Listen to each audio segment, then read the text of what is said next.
ക്രൈസ്തവ കൂട്ടക്കൊല നടപടിയെടുക്കാഞ്ഞാൽ നൈജീരിയയ്ക്കുള്ള സഹായം നിർത്തലാക്കാൻ യു.എസ്. നൈജീരിയയിൽ ക്രൈസ്തവർക്കെതിരായ ആക്രമണങ്ങൾ തടയുന്നതിലും പ്രതികരിക്കുന്നതിലും സർക്കാർ ഫലപ്രദമായ നടപടികൾ സ്വീകരിക്കുന്നതുവരെ അമേരിക്കയുടെ 100% സഹായവും തടഞ്ഞുവയ്ക്കാനുള്ള ശ്രമം യു.എസ്. പ്രതിനിധി സഭ പാസാക്കി.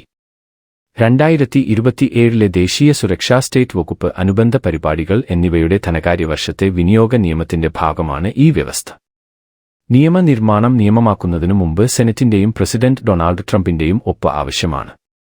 നൈജീരിയയിലെ ക്രിസ്ത്യാനികളെ കൂട്ടക്കൊല ചെയ്യുന്നതു നിർത്തുന്നതുവരെ അതിനുള്ള യു.എസ്. സഹായത്തിന്റെ 100% തടഞ്ഞുവയ്ക്കാനുള്ള ഭേദഗതി പാസായി. ഭേദഗതി കൊണ്ടുവന്ന പ്രതിനിധി ഗ്രെഗ് സ്റ്റുബ് പറഞ്ഞു. ക്രിസ്ത്യാനികളെ തട്ടിക്കൊണ്ടുപോകുമ്പോഴും പീഡിപ്പിക്കുമ്പോഴും കൊലപ്പെടുത്തുമ്പോഴും കണ്ണടയ്ക്കുന്ന സർക്കാരുകളെ അമേരിക്കൻ നികുതിദായകർ ഒരിക്കലും ബാങ്ക് അക്കൗണ്ടിൽ നിക്ഷേപിക്കരുത്. 2024 അമേരിക്ക നൈജീരിയയ്ക്ക് ഏകദേശം $929 മില്യൺ വിദേശ സഹായം നൽകി. 2025 ആ കണക്ക് $616 മില്യൺ കുറഞ്ഞു. ക്രൈസ്തവ കൂട്ടക്കൊല നടപടിയെടുക്കാഞ്ഞാൽ നൈജീരിയയ്ക്കുള്ള സഹായം നിർത്തലാക്കാൻ യു.എസ്. നൈജീരിയയിൽ ക്രൈസ്തവർക്കെതിരായ ആക്രമണങ്ങൾ തടയുന്നതിലും പ്രതികരിക്കുന്നതിലും സർക്കാർ ഫലപ്രദമായ നടപടികൾ സ്വീകരിക്കുന്നതുവരെ അമേരിക്കയുടെ 100% സഹായവും തടഞ്ഞുവയ്ക്കാനുള്ള ശ്രമം യു.എസ്. പ്രതിനിധി സഭ പാസാക്കി.